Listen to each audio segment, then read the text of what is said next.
Allahumma sholli wa sallim ala Muhammadin nabiyil karim wa ala alihi wa sahbihi ajma'in. Amma ba'du. Salah satu yang menjadi kekhasan dari apa yang dibawa oleh Rasulullah Sallallahu Alaihi Wasallam adalah bahwa Rasulullah SAW senantiasa mengusung wahdatul ummah, mengusung persatuan umat. Ini bisa kita lihat dari bagaimana Allah Subhanahu Wa Taala mengisyaratkan begitu kuat kepada kita untuk senantiasa menjaga persatuan. Salah satunya adalah ketika Allah Subhanahu Wa Taala berfirman, "A'udzubillahi minasyaitonir rajim, wa'tasimu bihablillahi jami'an wa la tafarraqu."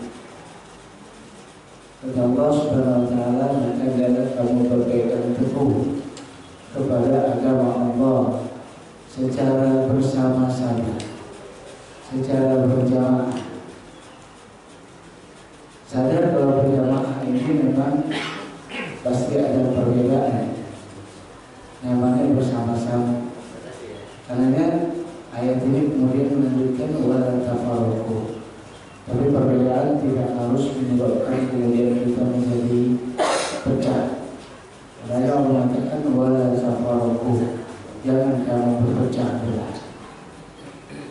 Dalam ayat yang lain juga ternyata kemudian persatuan ini menjadi wasiat semua para nabi, wasiat semua para rasul, agar kemudian mereka senantiasa menjaga persatuan.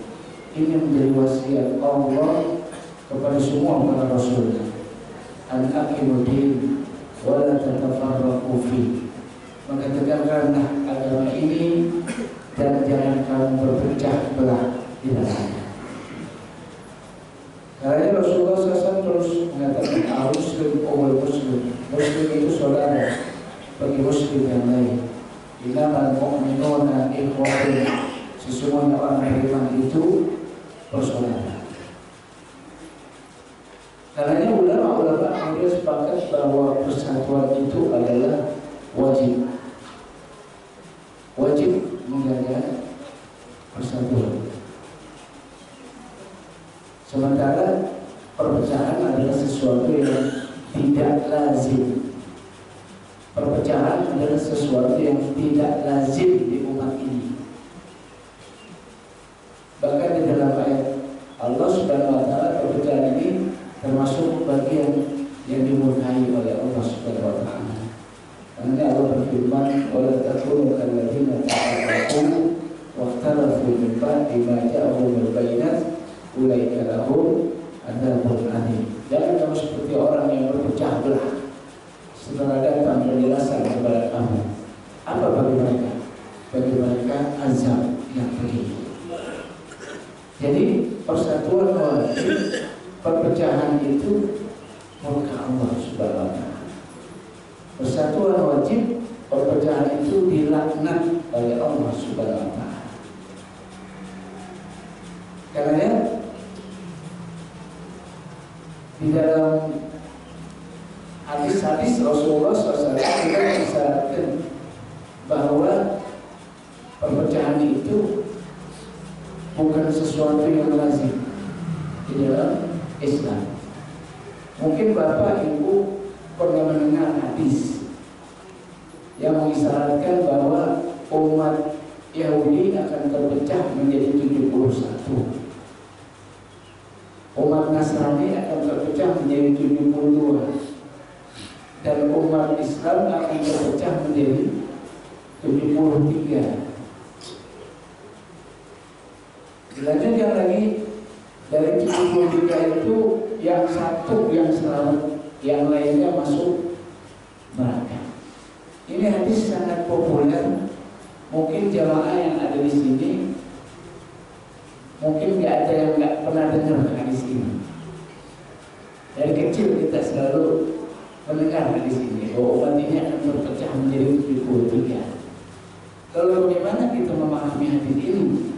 Pada saat yang bersamaan Allah Subhanahu wa taala mengajak kita untuk bersatu dan terus bersatu. Cuma pada saat yang lain Nabi Rasulullah SAW memvonis bahwa umat ini akan jadi pecah jadi 73 golongan. Terus apa gunanya kita mengusung persatuan kalau ujung-ujungnya pecah nih umat? Ini bagaimana kita memahami hadis ini?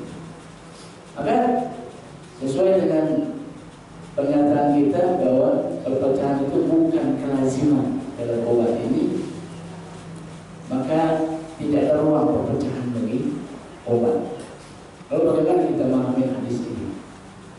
Orang serta ibu sekalian yang berbahagia, kalau kita lihat hadis ini, maka di kitab Imam Bukhari hadis ini nggak ada.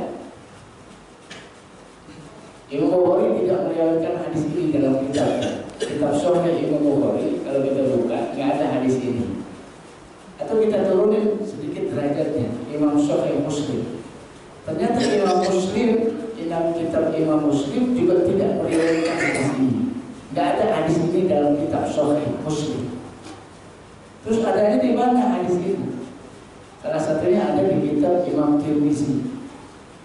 Imam Tirmizi mensahihkan hadis ini cuma dengan catatan tanpa kalimat yang terakhir.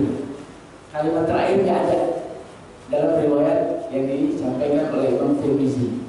Yang satu yang selamat, yang lainnya masuk neraka. Ini kalimat gharib. Kalimat asing, nggak tahu datang dari mana. Kalaupun Imam Tirmizi mensahihkan, dia cuma sampai umat ini akan terpecah dari 73 golongan titik. Kalimat yang berikutnya bahwa yang satu yang selamat dan yang lain masuk neraka, ini Imam Tirmizi juga sama sekali nggak meriwayatkan. Dan dalam hadis-hadis yang katanya disahihkan, ini juga nggak tanpa kalimat ini. Satu yang selamat, yang lainnya masuk neraka. Kalimat ini gharib, asing, nggak tahu masuknya apa kalimat ini. Imam Tirmizi mensahihkan karena Imam Tirmizi termasuk longgar dalam meriwayatkan hadis. Ada perawi yang namanya Alqamah bin Waqqas. Alqamah bin Waqqas ini sahabat Rasulullah SAW yang meriwayatkan hadis ini. Dia orangnya jujur, cuma kalau meriwayatkan suka ngatur, suka kemana-mana. Karena ini Imam Bukhari nggak masukin hadis ini dalam kitab Sahih. Kenapa? Karena ada Alqamah bin Waqqas. Imam Muslim juga meriwayatkan hadis ini karena ada Alqamah bin Waqqas. Imam Tirmizi termasuk termasuk longgar dalam meriwayatkan hadis ini karena ini dalam kitab Imam Tirmizi ada hadis ini. Dia mensahihkan hadis ini. Cuma sekali lagi tanpa kalimat yang di belakang. Satu yang selamat, yang lainnya masuk neraka. Kenapa? Karena ini kemudian menjadi akar konflik di umat ini. Semua kelompok menganggap dia yang satu itu, yang lainnya masuk neraka. Semuanya mengklaim. Karena kemudian yang satu dan yang lain saling menghujat, merasa paling benar, merasa yang satu itu dia, yang lainnya masuk neraka. Ini yang kemudian sering terjadi. Dalil yang di belakang ini menjadi landasan bahwa yang satu itu saya, yang satu itu kami, bukan kalian. Kenapa Imam Tirmizi mensahihkan? Karena jalur hadis ini banyak, dari sebulan banyak jalurnya. Yang meriwayatkan hadis ini banyak. Akhirnya ada faedah di ulama hadis bahwa kalau hadis sahih, hadis dhaif itu banyak jumlahnya, itu derajatnya bisa naik jadi hasan atau mungkin jadi sahih. Maka Ibnu Taimiyah, Syekhul Islam Ibnu Taimiyah juga mensahihkan hadis ini dengan menimbang itu bahwa riwayat-riwayatnya banyak jalurnya. Cuma kalau kita lihat isi hadisnya, matan hadisnya, maka matan hadis ini enggak sesuai dengan semangat Quran.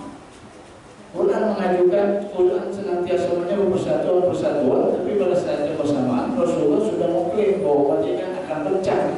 Lalu buat apa juga kalau kemudian kita mengusung persatuan?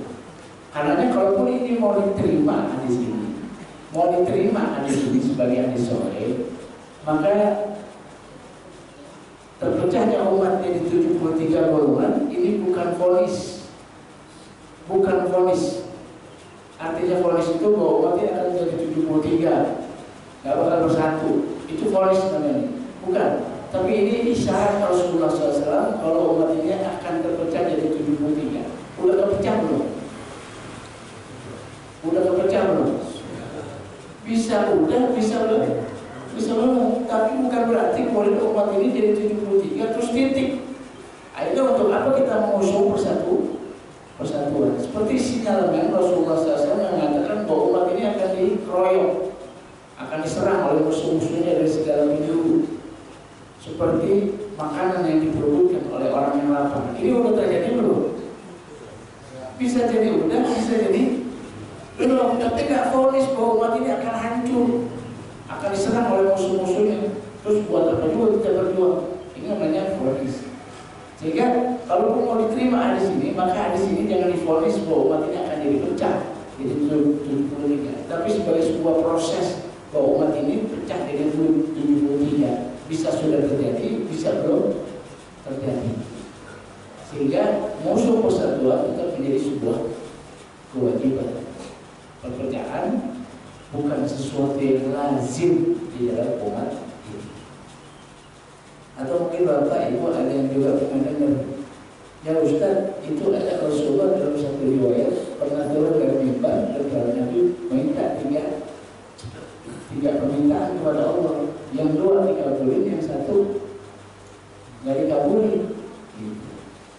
Yang dua dikabulin. Rasulullah minta agar umat ini tidak diazab seperti umat-umat sebelum Rasulullah SAW. Nabi Nuh diazab dengan banjir dan sebagainya.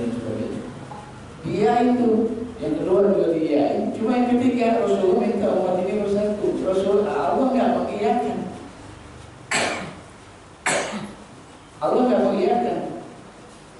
Itu berarti bahwa umat ini emang jadi pecah, pasti akan pecah. Tidak, memahaminya nggak begitu.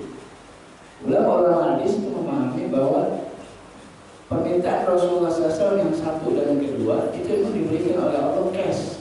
Benar, Allah nggak akan azab umat ini seperti umat-umat sebelum Rasulullah SAW. Cash itu dijamin.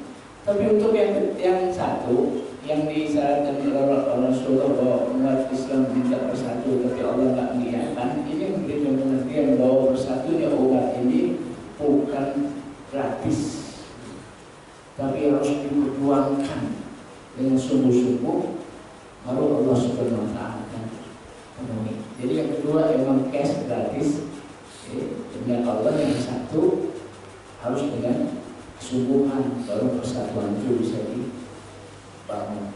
Jadi hadis ini juga menyatakan bahwa perpecahan bukan sebuah kelaziman. Bapak serta sekalian yang berbahagia, karena ini yang diusung oleh Rasulullah SAW, bahkan menjadi suksesi dakwah Nabi. Suksesi dakwah Nabi. Nabi bisa menyatukan yang beda jadi satu, yang beda jadi satu. Bilal bin Rabah ini orang Ethiopia, bukan orang Arab. Bisa gabung orang Arab. Salman Al-Farisi itu orang Persia, bisa gabung dengan orang Arab. Suhaib Ar-Rumi ini katanya orang Romawi, ternyata bukan orang Romawi. Suhaib Ar-Rumi itu Romawi maksudnya. Ternyata Suhaib Ar-Rumi ini orang Arab. Kenapa dia jadi Suhaib Ar-Rumi dibilang orang Romawi? Karena rambutnya bule, maka dikenalnya dengan Suhaib Ar-Rumi. Karena sebenarnya dia orang Arab, bukan orang Romawi. Tapi Salman emang orang Persia, Bilal orang Abbasah. Di Arab sendiri bersuku-suku, berbangsa-bangsa, beras-ras. Rasulullah SAW sudah sukses menyatukan perbedaan di tengah-tengah mereka menjadi sebuah kesatuan. Ini yang khas dari dakwah Rasulullah SAW. Karena perbedaan itu satu sisi, perpecahan itu sisi yang lain. Bukan karena beda kita pecah, tidak seharusnya dan tidak lazim. Karena beda kita pecah, nggak ada. Di zaman Rasulullah SAW beda tapi nggak pecah. Kenapa? Karena perbedaan satu sisi, perpecahan sisi yang lain. Perbedaan dihormati, dihargai, sementara perpecahan dilaknati. Itu dua hal yang berbeda. Dan bisa kita pastikan bahwa perbedaan itu nggak mungkin kita hindari, sama sekali nggak mungkin kita hindari. Karena nggak usah nyatuin yang beda, nggak usah maksain yang beda. Dia akan jadi kekuatan kalau sinergis. Tapi kalau dibenturkan, dia saling melemahkan. Jadi perbedaan itu kalau dibenturkan jadi melemahkan. Tapi kalau dibangun secara sinergis, dia akan menguatkan satu dengan yang lain. Ini yang dibangun oleh Rasulullah SAW. Saya katakan bahwa perbedaan itu satu hal yang nggak mungkin diarahkan. Dari karakter manusianya saja itu udah beda. Manusia ciptain, Allah ciptain manusia udah beda. Masa kita samain, harus kita samain? Nggak mungkin. Kata Allah, inna khalaqnakum min dzakarin wa untha. Dari jenisnya itu udah beda. Allah ciptain manusia dari laki-laki dan perempuan. Nggak laki-laki semua, nggak perempuan semua. Walaupun pernah ada di abad kesekian orang-orang Yahudi, orang-orang Nasrani pernah mendiskusikan perempuannya manusia atau bukan. Pernah didiskusikan sampai pada tingkat itu, manusia perempuan ini manusia atau bukan. Itu pendeta-pendeta Yahudi dan pendeta-pendeta Nasrani. Perempuan dianggap bukan manusia. Gitu. Itu ada di abad tertentu, pernah ada sejarah. Tapi Allah Subhanahu wa taala kata inna khalaqnakum min dzakarin wa untha. Dari jenisnya aja manusia udah beda, laki-laki perempuan. Udah laki-laki perempuan tadi lahir banyak anak, syuk berkabilah-kabilah, berbangsa-bangsa, beras-ras, beda itu. Tapi perbedaan ini nggak menjadi sebab kemudian umat ini, bangsa orang ini, manusia ini jadi berpecah belah. Tidak, karena kenapa kata Allah? Ta'arufu. Mereka beda untuk saling menguatkan satu dengan yang lain. Walaupun kemudian Allah kunci inna akramakum indallahi atqakum, yang paling mulia di antara mereka adalah yang paling takwa. Tapi perbedaan itu bukan menjadi potensi konflik. Tapi perbedaan itu dita'arufu, saling menguatkan, saling menyempurnakan, sinergis dia dibangun sehingga menjadi kebaikan. Nah, kalau kita jadikan perbedaan ini akar konflik bisa juga, tapi jadi saling melemah. Kayak dalam sejarah kehidupan Rasulullah SAW itu nggak pernah ada cerita karena nas, karena Quran dan Sunnah terus umat ini berpecah belah, nggak ada sejarahnya. Baik sahabat, tabiin, terus sampai di sini nggak ada. Pakai sama-sama pakai Quran, sama-sama pakai Sunnah, terus berpecah belah, nggak ada. Beda iya, berbeda iya, tapi pecah tidak. Kenapa? Karena ini dua hal yang berbeda. Perbedaan satu sisi, perpecahan sisi yang lain. Perbedaan natural, alami, lazim. Sementara perpecahan tidak lazim, dimurkai, dilaknati oleh Allah Subhanahu wa taala. Karena kalau soal perbedaan di zaman Nabi sudah ada. Nabi masih hidup aja nggak ada perbedaan. Perbedaan apa? Perbedaan banyak kan perbedaan. Quran aja umpama. Dalam Quran orang baca Quran, yang satu bacanya begini, yang satu bacanya begitu. Itu di zaman Nabi udah ada. Dan ada sahabat ngotot, yang satu baca Quran begini, yang satu baca Quran begini. Lalu diaduin sama Rasulullah SAW, kata Rasulullah, kamu benar, kamu benar. Dua-duanya benar. Udah ada perbedaan. Apalagi kalau kita lihat nas Qurannya, Quran itu ada muhkamat, ada mutasyabihat. Ada muhkam, ada ayat yang jelas, terang, ada yang mutasyabihat, masih yang sama. Dan perlu seorang alim untuk menjelaskan ayat-ayat yang mutasyabihat.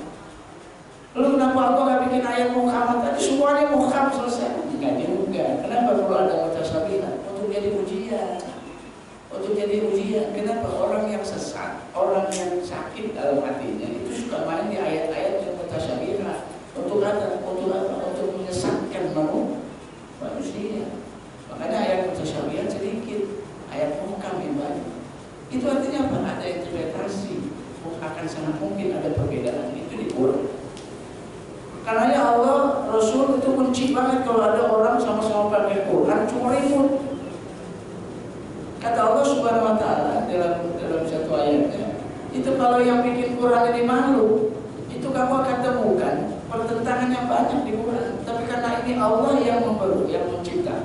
maka kamu nggak akan menemukan pertentangan satu ayat dengan ayat yang lain. Nggak ada. Kenapa? Allah yang menciptakan Quran. Nah kan sekarang kita pakai Quran, sama-sama pakai Quran, terus yang satu juga pakai Quran, terus ribut. Ini naif banget. Kenapa? Quran satu ayat dengan ayat yang lain diciptakan tidak bertentangan. Sekarang kita sama-sama pakai Quran, bertentangan. Ini kan naif banget. Itu dari segi Quran. Belum lagi lari ke syariat, ke fikih, sholat. Mau bicara perbedaan, banyak banget tuh baru sholat, belum zakat, belum puasa, belum haji. Itu baru ibadah yang waktu, belum ibadah yang muamalah.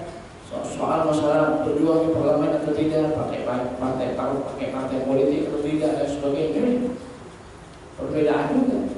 Jadi kalau kita mau tajamin perbedaan ini, bisa tajamin, tapi ini jadi melemahkan kita.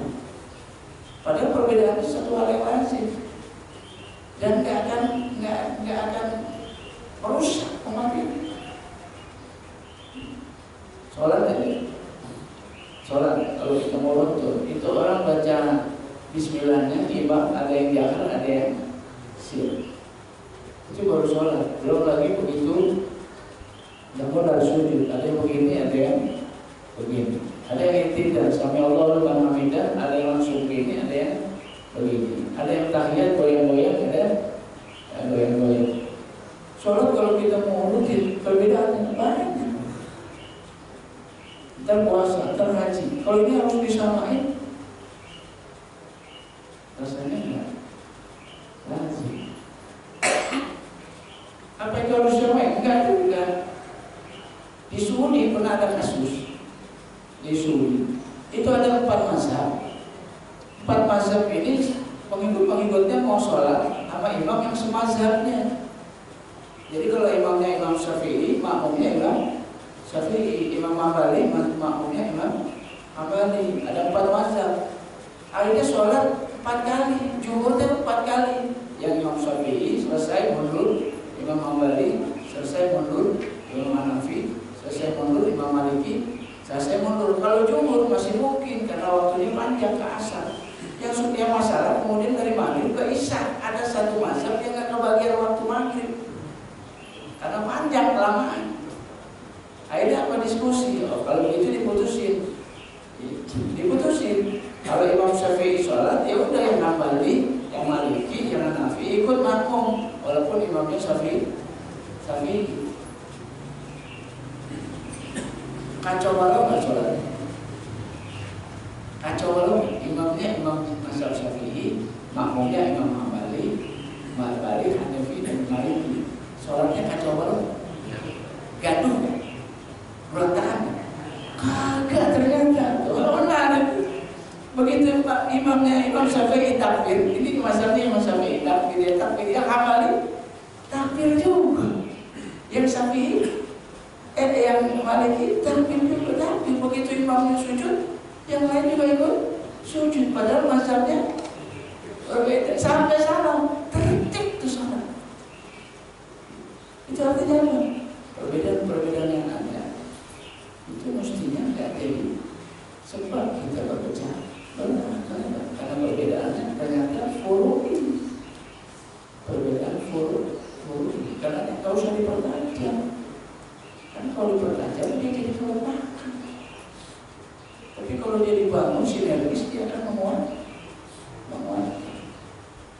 Kita suka yang bergerak, yang berjuang, suka menyatakan Muhammadiyah cuma bisa punya rumah sakit sama sekolah, nggak kafah dia, nggak kafah. Yang ngomong nggak punya sekolah, nggak punya rumah sakit, tapi dicerak cuma ngomong dia. Yang NU cuma bisa cuma bisa baca kitab kuning. Orang Hizbut Tahrir cuma musuh khilafah. Orang PKS cuma main di parlemen. Orang Salafi cuma main di sunni. Kalau ini dibenturkan satu dengan yang lain, ini jadi melemahkan. Tapi kalau ini dibangun sinergis, saling menguatkan satu dengan yang lain, akan menjadi kekuatan besar. Ini yang dilakukan oleh Rasulullah SAW dari perjalanan dakwahnya. Umar bin Khattab itu temperamental. Apa semuanya harus kayak Umar? Nggak bisa. Kalau kayak Umar semua repot. Umar itu temperamental. Kalau ada pengajian, ibu-ibu ngaji, ada Umar datang, bubar pengajian. Ibu-ibu bubar. Ini satu riwayat Rasulullah sedang ngajar ibu-ibu, tiba-tiba datang Umar, Assalamualaikum, baru suaranya doang, ibu-ibu masuk kamar. Ketika ditanya sama Umar, kenapa masuk kamar? Kata ibu-ibu, bukan apa-apa ya Umar, ente ada kasar. Oh, kalau semuanya kayak Umar, dia berantakan, repot juga. Di pasar Umar datang, pada ketakutan orang pasar. Anak kecil kalau main di jalan ada Umar bubar. Itu Umar, setan aja bubar. Setan lagi ngumpul, Umar datang bubar. Itu Umar. Tapi kan jajan harus jadi Umar juga. Ada Abu Bakar Siddiq yang kalem lembut, ada Utsman bin Affan yang pemalu, ada Ali bin Abi Thalib, ada yang berkuat. Sedemikian rupa di satu yang bernabi. Ada perbedaan, ada. Nggak mungkin diarahkan perbedaan. Sebagaimana manusia juga nggak mungkin disamain, beda. Bahwa kemudian orang itu pemalu, manusia bukan? Manusia. Dia orangnya kasar, manusia bukan? Manusia. Dia orangnya penakut, manusia bukan? Manusia. Perbedaan itu lazim. Nggak harus dibentukkan satu dengan yang lain. Karenanya, kalau kita menemukan perbedaan, maka yang pertama kita harus lakukan adalah kita harus kedepankan persatuan, karena persatuan itu wajib. Persatuan itu wajib. Yang kita suka debat itu hal-hal yang sunnah, hal-hal yang sunnah. Ada kondisi yang bagus di tengah-tengah kita. Orang yang nggak pakai kunut sama yang kunut itu udah saling menghargai, bagus banget. Ketika imamnya kunut, makmumnya ada yang nggak kunut, dia kunut nggak? Makmumnya, imamnya kunut, dia nggak kunut. Pas imamnya kunut, dia kunut nggak? Ada yang kunut, ada yang enggak. Tapi dia hargai imamnya kunut. Kalau enggak, dia akan sujud. Imamnya kunut, kata yang nggak kunut, gua nggak kunut, dia sujud. Dalam konteks ini nggak ada sejarah itu. Yang nggak kunut pun ikut berdiri menghargai imam yang kunut. Kan ini udah bagus, positif. Atau pas imamnya nggak kunut, makmumnya kunut. Begitu imamnya nggak kunut, dia sujud, makmumnya kunut sendiri. Nggak ada, tetap aja dia ikut imam sujud. Kan udah bagus, karena jangan dipertajam lagi sampai pada tingkat yang kecil-kecil. Karena yang pertama yang harus kita lakukan kalau kita lihat perbedaan, usul persatuan. Persatuan itu wajib, perpecahan dilaknat oleh Allah Subhanahu. Yang kedua, kalau kita lihat perbedaan, maka yakinlah bahwa perbedaan yang ada di tengah-tengah kita adalah perbedaan yang furu'i sifatnya. Furu'i sifatnya, furu'. Beda interpretasi, pemahaman, ada yang tekstual, ada yang kontekstual. Ini dihargai dalam Islam, sebagaimana sahabat Rasulullah SAW juga berbeda pendapat ketika Rasulullah mengatakan, hendaknya kamu sholat asar di Bani Quraisy. Hendaknya kamu sholat asar di Bani Quraisy. Nabi berangkat 2.000 orang ke Bani Quraisy. Di tengah jalan jatuh waktu asar. Padahal Nabi bilang jangan sholat asar kecuali di Bani Quraisy. Yang satu mengatakan sholat asar di Bani Quraisy. Sebagian sahabat yang lain sholat asar di jalan karena waktu asar sudah tiba. Ini perbedaan. Tapi yang satu bicara kontekstual, yang satu bicara tekstual. Tekstual Nabi mengatakan jangan sholat asar kecuali di Bani Quraisy. Soalnya tekstual. Maka sampai kapanpun di Bani Quraisy, walaupun maghrib bisa ya sholat asar di Bani Quraisy, itu tekstual. Tapi sahabat yang satu berbicara kontekstual. Waktu asar sudah tiba. Selama perjalanan ini tidak mengganggu, maka sholat asar di jalan. Maka sahabat sholat asar kontekstual. Yang satu tekstual, dihargai dalam Islam. Furu, apa ada yang disalahin sama Nabi? Nggak ada yang disalahin. sejarah nggak nyalain orang yang sholat asar di Bani Quraizo, yang sholat asar di Bani Quraizo nggak nyalain orang sholat asar di jalan, selesai aja. Kenapa? Tekstual kan, kontekstual kan. Ini dia lain kan. Furui. Kita boleh pecah kalau urusannya akidah. Kalau bukan urusannya akidah, semua masih bisa diskusikan, semua masih bisa bicara dengan baik sebagai muslim dengan muslim. Itu yang kedua. Yang ketiga, tolong kalau lihat perbedaan itu jangan dicap dulu, jangan dicerak dulu, tapi tolong dilihat kenapa bisa beda. Dibongkar apa sih? Kenapa dia bisa melakukan itu? Apa sebabnya? Kalau kita tahu sebabnya, kita jadi lebih mudah terorang. Imam Malik itu kalau habis sholat jahar, habis sholat subuh, habis sholat asar, habis sholat wajib, itu sholat wiridnya sir nggak jahar. Imam Syafi'i kalau habis sholat wajib doanya jahar. Ini dua imam besar. Imam Syafi'i kunut, Imam Malik tidak kunut, dari kunut nazila. Ini dua imam besar. Nah di negara kita biasa, di negeri ini biasa orang Islam. Dulu tahun 80-an ketika Arab Saudi bermazhab Imam Syafi'i, engkong kita belajar di Madinah, di Mekah, begitu sampai di Indonesia ngajarin kunut. Kenapa? Mazhabnya Imam Syafi'i. Sekarang orang Arab Saudi mazhabnya lebih cenderung kepada Hambali, nggak pakai kunut. Anak-anak muda sekarang pada belajar di Madinah, di Mekah, begitu pulang ngelarang kunut, berantem sama engkong, sama-sama dari Madinah. Kenapa harus itu? Dulu kan kita kenal, nggak ada daerah-daerah di kita yang orang belajar di Timur Tengah kecuali pasti ngajarin kunut. Kenapa? Secara umum orang Saudi Timur Tengah itu mazhabnya Syafi'i. Maka di kita ada Syafi'iyah. Sekarang emang cenderung Hambali. Makanya kalau sampai sini untuk membongkong karena yang satu Syafi'i, yang satu Hambali. Ini fenomena di negeri kita.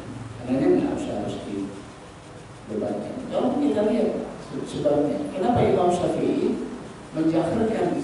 menjaharkan wirid setelah sholat wajib? Itu karena dia di depan umatnya masih awam, dibimbing umatnya sedemikian rupa oleh Imam Syafi'i. Dia Hambali, umatnya sudah alim, sudah bagus, sehingga nggak perlu dibimbing lagi, dia akan sikit. Kalau dia Imam Syafi'i kemudian imamnya sir, jamaah bisa pulang, nggak keluar. Akhirnya dibimbing. Ini kan asbab. Kita lihat kenapa terjadi perbedaan. Kalau kita lihat perbedaan, kita jadi lebih mudah terorang. Kita nggak mudah ngecap, nggak mudah nyalahin dan sebagainya. Bahkan kita lihat orang-orang dulu, ustaz kita dulu, itu suka pakai usoli. Kalau ini nggak perlu diajarin di anak-anak kita, tapi kita lihat sebabnya. Kenapa orang-orang dulu pakai usoli, padahal Nabi nggak ngajarin. Tapi kalau kita lihat sebabnya, kita jadi lebih mudah untuk terorang. Kenapa? Orang-orang dulu itu susah khusyuk, dibantu dengan usoli, niatnya disusun. Saya sholat, padahal dia di rumah sholat, tapi dia saya sholat. Sholatnya sholat dulu. Rakaatnya 4, jadi makmum, ngadap kiblat, lillahi ta'ala. Diruntun niatnya untuk membuat kekhusyukan. Gitu. Karena waktu itu bisa jadi khusyuk itu jadi urusan masalah serius. Karena ini kemudian didera demikian rupa.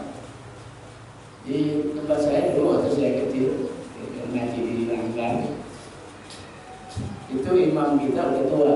Itu kalau mau sholat, mau pimpin sholat, itu yang dibaca Qul Anas Al-Falaq ayat kursi, baru usul. Jadi nungguin dia mau sholat aja cukup lama. Begitu takbir, kita takbir. Begitu selesai takbir, dia batalkan sholatnya. Astagfirullahaladzim. Kenapa? Enggak khusyuk. Diulang lagi. Baca Anas Al-Falaq ayat kursi, usul. kita tungguin. Begitu takbir kita takbir juga, ternyata dibatalin lagi. Astagfirullah, tidak khusyuk. Akhirnya yang ketiga kita tungguin aja sampai dia khusyuk. Al-Fatihah separuh, Al-Fatihah separuh baru kita sholat. Kenapa? Kalau nggak khusyuk lagi, ntar yang masalahnya bukan dia yang nggak khusyuk, kita yang nggak khusyuk. Takbir berkali-kali kan jadi nggak khusyuk. Akhirnya kita tungguin baru khusyuk. Salah. Tapi nggak ngajarin, tapi itu kafir. Bagaimana teknis dia untuk menimbulkan khusyukan? Silakan aja, asal jangan wajibin, karena nggak ada sunnahnya. Yang lain nggak boleh kalau baca usul ini setelah takbir. Habis takbir usul 5 nggak boleh, ini nggak ada syariat. Kalau ente mau sebelum sholat mau ngapain, silakan aja selama tidak maksiat. Habis sholat mau zikir mau pulang boleh silakan, asal jangan maksiat. Habis sholat suka ada yang salaman. Habis sholat ada yang suka salaman. Katanya itu nggak sunnah. Sekarang nggak salaman karena dia sunnah. Akhirnya salamannya sebelum sholat pas mau takbir ketemu salaman. Ini juga nggak ada sunnahnya. Sama juga nggak ada sunnah. Silakan aja salaman. Karena salaman juga ada nasnya. Seorang muslim ketemu dengan muslim yang lain, dia berjabat tangan, itu akan gugur dosa dari sela-sela tangan jari mereka. Itu sunnah Nabi. Kemudian salamannya habis sholat, yang ketemunya habis sholat. Silakan aja, asal jangan diwajibin. Kalau nggak pakai salaman, nggak sah sholatnya. Nah, ini jadi masalah. Habis salam silakan aja. Buka HP boleh? Habis sholat? Buka HP di boleh, salam kan boleh. Gitu. Sholat itu diawali dengan takbir, diakhiri dengan salam. Nggak boleh ada kata yang asing di dalam sholat. Kalau ada yang asing dalam sholat, batal. Sebelum sholat mau ngapain? Sesudah sholat mau ngapain? Silakan selama tidak bermaksiat dan tidak memberikan aturan-aturan baru dalam urusan ibadah. Gitu. Jadi tolong dilihat di balik itu dilihat kenapa ada sebab apa. Kalau kita tahu sebabnya itu kita akan mudah terlalu. Terus yang keempat, kalau urusan follow itu nggak bisa dipastiin bahwa ini yang benar yang lain salah, nggak bisa. Bahasanya itu bukan itu. Ulama mustahid sekelas Imam Syafi'i, Imam Hambali aja nggak berani ini yang benar yang lain salah, nggak berani dia. Nggak berani kalau urusan ikhtilaf. Kenapa? Karena babnya bab istihad. Berusaha mencari yang terbaik. Kalau ada yang salah, dapatnya 1. Kalau ada yang benar, dapatnya 2. Salah aja dapat 1. Gitu. Karena dihargai. Sehingga ulama-ulama mustahid selalu mengatakan ini yang aku berikan. Kalau ada yang lebih baik, silakan ambil yang lebih baik. Sekelas Imam Syafi'i, Imam Hambali, jadi tolong kalau ada urusan-urusan yang ikhtilaf itu mestinya tidak dipastikan bahwa ini yang benar yang lain salah. Nggak ada. Etikanya nggak begitu. Etikanya ini yang benar dengan sedikit kesalahan, yang di sana salah dengan sedikit kebenaran. Nggak berarti pasti bahwa ini benar, ini salah 100% nggak ada. Dalam masalah ikhtilaf. Ini penting. Dan yang kemudian kalau kita melihat perbedaan, maka harusnya kita lebih menjepani urusan-urusan yang sama di kita, bukan bedanya. Yang sama, bukan beda. Aulawiyah, prioritas. Ibu-ibu di rumahan ada yang pakai cadar, ada yang nggak pakai cadar. Yang cadar maunya ngumpul sama yang cadar, yang nggak cadar ngumpul sama yang nggak cadar. Yang nggak cadar nggak pede karena ada yang pakai cadar. Yang cadar masa lebih baik, akhirnya nggak mau ngumpul sama yang cadar. Akhirnya ribut, akhirnya cadar dengan yang cadar ribut. Padahal sama-sama untuk aurat, dua-duanya nutup aurat. Kenapa kita nggak duduk aja bareng tuh ibu-ibu yang pakai cadar nggak cadar, ngurusin orang yang pakai rok, urusin tuh orang yang pakai rok. Jangan bicara ribut cadar nggak cadar, padahal sama-sama nutup aurat. Ini kita jadi nggak awalnya gitu berpikirnya. Pertama kita nggak cari yang samanya, tinggalin dulu masalahnya beda. Sama-sama nutup aurat. Orang yang kulit sama nggak kulit sama-sama sholat kan? Sama. Kenapa kita ribut sama mereka? Orang yang apa? Orang yang pakai celana sarung di bawah, di atas mata kaki sama di bawah mata kaki, sama-sama pakai celana kan? Betul orang sama. Entar dulu yang itu, entar dulu kita bicara dengan baik. Kata Rasulullah, siapa yang melakukan bagian lebih dari mata kaki masuk neraka. Di hadis yang lain diisyaratkan siapa yang melakukan bagian lebih mata kaki dia masuk neraka. Kalau niatnya kesombongan. Ada koridor, ada tempat lain yang disyaratkan. Ada Rasulullah SAW penyambian kesombongan. Boleh nggak semata kaki? Yang nggak boleh di bawah mata kaki. Kalau semata kaki boleh? Boleh. Pakai celana juga jangan sebetis. Mentang-mentang nggak boleh mata kaki, pakai celana sebetis. Betisnya kelihatan kemana-mana. Nabi itu betisnya kelihatan, malu, merah mukanya. Karena Nabi pemalu. Nggak usah berlebihan juga. Yang di bawah mata kaki aja didiskusikan sama ulama, hilang. Selama tidak sombong, nggak apa-apa. Kalau pakai sombong, jadi masalah. Termasuk kalau di atas mata kaki pakai celana dengan sombong, masalah juga.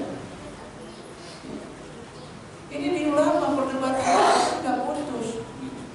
Apalagi kalau kita sekarang kita lihat apa sih lebihnya pakai baju lebih dari mata kaki, ada yang istimewa di kita sekarang.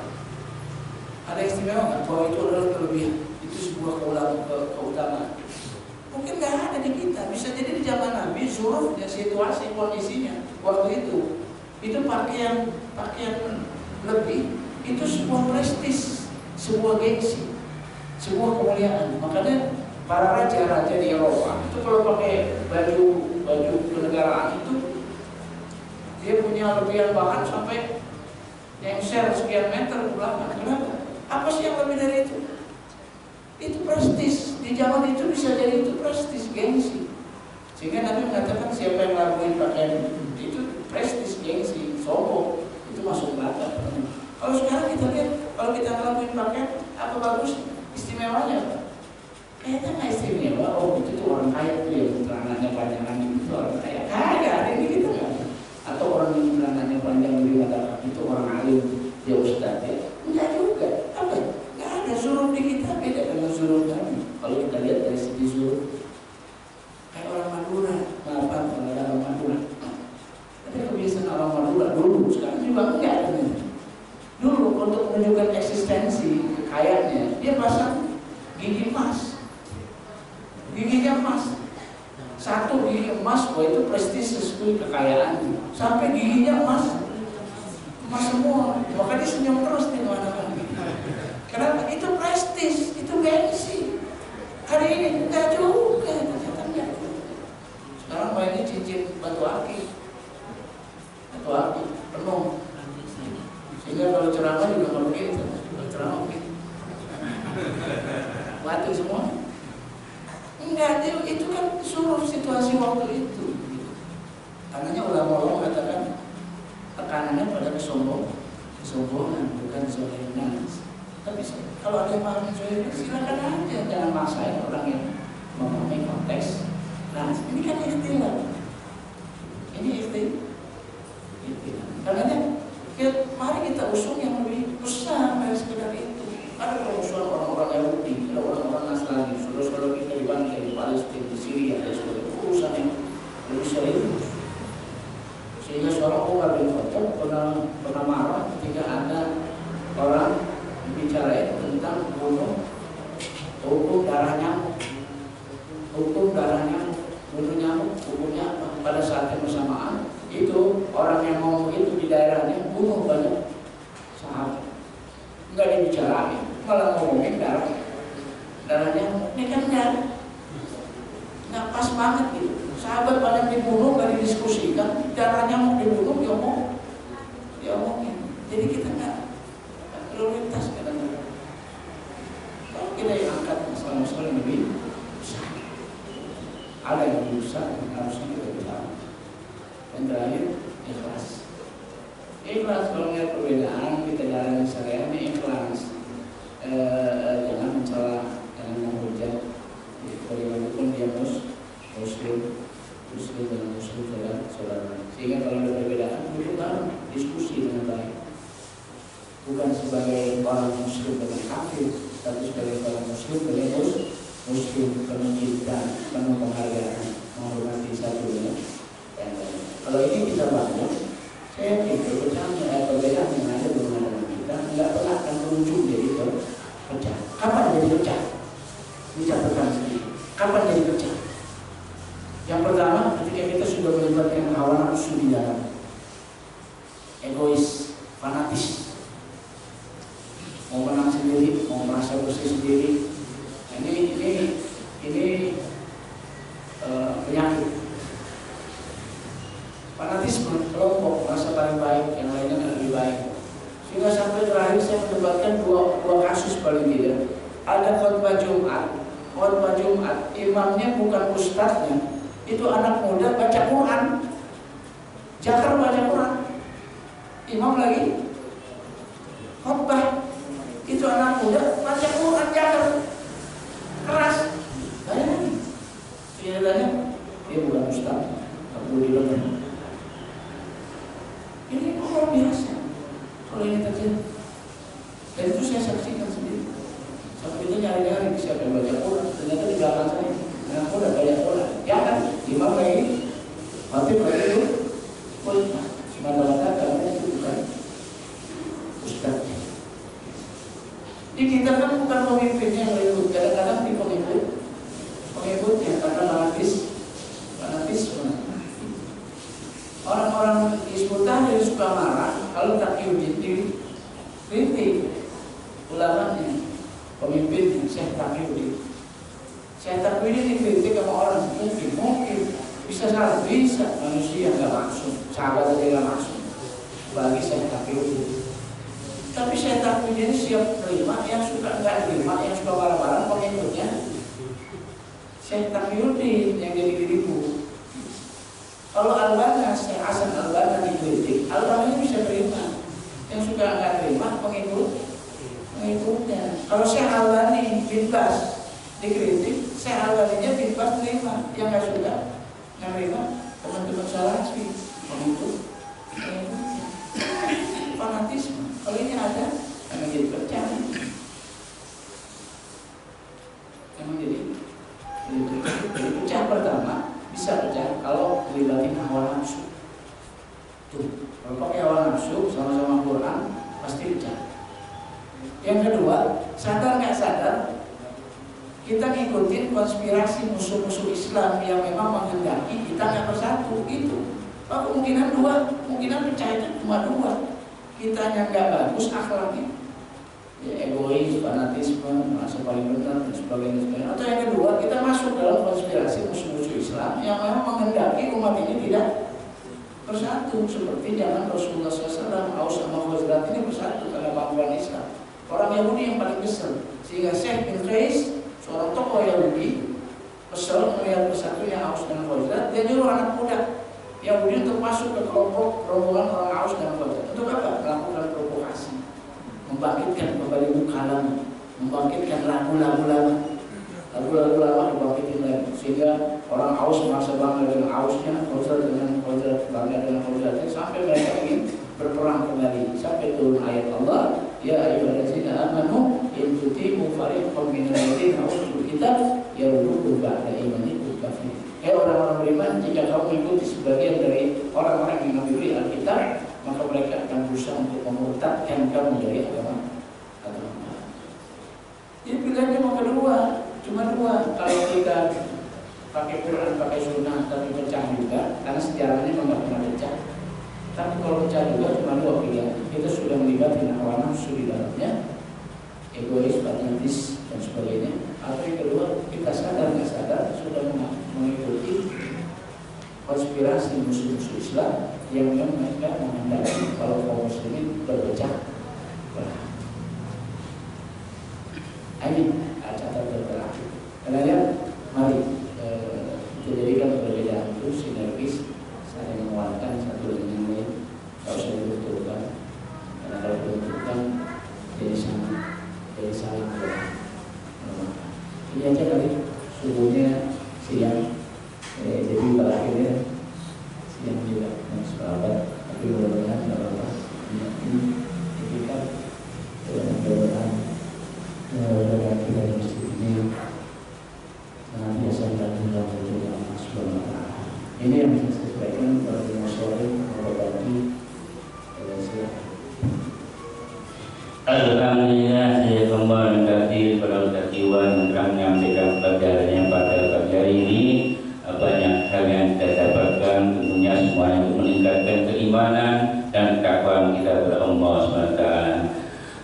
Ustaz, mohon maaf, kalau nggak salah ada firman Allah dalam surat Ar-Rum yang mengingatkan kita semua, itu surat Ar-Rum ayat 31 dan 32 salah, mohon diberikan Ustaz. Munibina ilaihi wattaquhu wa aqimus shalah wa la takunu minal musyrikin. Dengan kembali bertobat kepadanya dan bertakwa padanya, dan dirikanlah sholat, dan jangan kalian termasuk orang-orang yang musyrik atau orang-orang yang mempersekutukan Allah. Siapa yang dimasukkan oleh Allah, orang yang musyrik tersebut? Minal ladzina farraqu dinahum wa kanu syi'a kullu hizbin bima ladaihim farihun. Itu orang-orang yang memecah belah agama mereka, dan mereka menjadi beberapa golongan. Tiap-tiap golongan merasa bangga dengan apa yang ada pada golongan mereka. Ustaz, kalau menurut pesan ayat ini berarti memang Allah sudah memberitakan kepada kita bahwa sudah ada orang yang berpecah belah, Ustaz, ya. Mohon dijelaskan, Ustaz. Bismillahirrahmanirrahim. Jadi kalau kita lihat di ayat ini, perpecahan itu merupakan tradisi masyarakat jahiliyah, masyarakat musyrik. Innalladzina farraqu dinahum bukan musyrik. Kullu hizbin bima ladaihim farihun. Dia memecah belah agamanya menjadi kelompok-kelompok. Setiap kelompok bangga dengan kelompoknya. Siapa nih? Kata Allah, mereka itu orang musyrik di ayat sebelumnya. Jadi kalau kita bicara tentang perpecahan, maka tidak ada ciri khas dari salah satu ciri khas dari orang-orang musyrik, yaitu perpecahan. Karena dalam Islam perpecahan ini sesuatu yang diharamkan. Nah, diancamnya azab. Kenapa? Karena dia merupakan ciri khas. Salah satunya dia merupakan ciri khas orang-orang musyrik. Jadi saya khawatirnya dengan apa yang kita bicarakan dari ciri khas masyarakat musyrik. Dan ada yang lain? Ada yang mau tanya? Ibu ada? Bapak? Iya.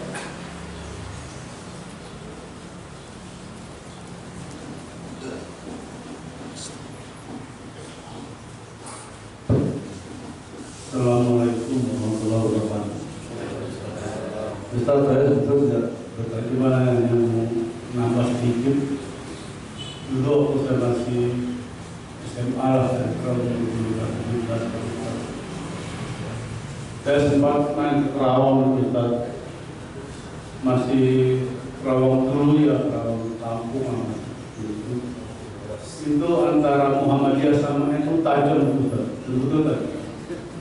Jadi kalau dulu banyak NU semua di Karawang, lama-lama ada mungkin yang Muhammadiyah masuk. Itu sholat pun nggak berani kita bicara panjang. Harus pakai peci, pakai sarung, paling nggak pakai gamis lah kalau mau. Di depan tuh nggak ada lagi orang-orang semuanya yang nggak benar nggak, pokoknya pakainya rapi lah. Tidak ada lagi baju gini pakai jin apa lagi berani.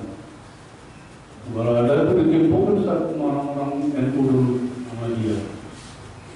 Tapi ke belakang ke sini, berarti hampir 40 tahun lebih kan ya. Itu mereka bisa lihat. Semuanya mungkin tadi apa kan sudah semakin sadar atau semakin dewasa, semakin apa berusaha kita. Tinggal udah kayak udah bau aja udah gak ada masalah. Berbagus senang saya sekarang ada Muhammadiyah lah ini nafsi lah. Nah kulit kayak nggak kulit, tapi kita ini sebenarnya bau aja. Yang berkuno tadi katakan berdasarkan kuno kita kan nggak setuju karena kuno tetap aja itu diri. Artinya sudah bagus menurut saya sekarang ini. Kemudian pernah saya coba itu saya masih muda dulu 17 semangat tinggi terpanggil itu lama yang nggak pun semuanya bawa buku kitab bentuk-bentuknya nggak selesai. Yang kuno baik, yang kuno baik. Jadi artinya memang nggak bisa nggak bisa diadil itu nggak bisa. Itu keyakinan masing-masing. Dan menurut saya sudah begitu jalan aja nggak ada masalah.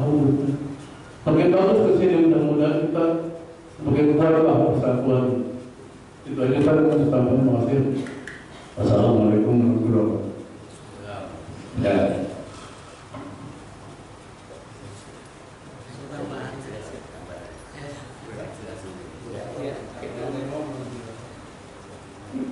Cukup ya? Ya, alhamdulillah. Kita ucapkan terima kasih sekali lagi untuk Ustaz kita. Semoga Allah menambah kebaikan untuk beliau dan untuk kita semua. Dan untuk besok pagi, insyaallah antara Ustaz Sabuni Hamid, mudah-mudahan kita semua diberikan kesehatan dan kesempatan untuk bisa mengikuti acara taklim tersebut. Dan pada taklim kita pada pagi hari ini, sama-sama kita turunkan hamdalah dan doa kafaratul majlis. Alhamdulillah rabbil alamin. Subhanakallahumma wa bihamdika asyhadu an la ilaha illa anta astaghfiruka wa atubu ilaik. Wa billahi taufiq wal hidayah. Wassalamualaikum warahmatullahi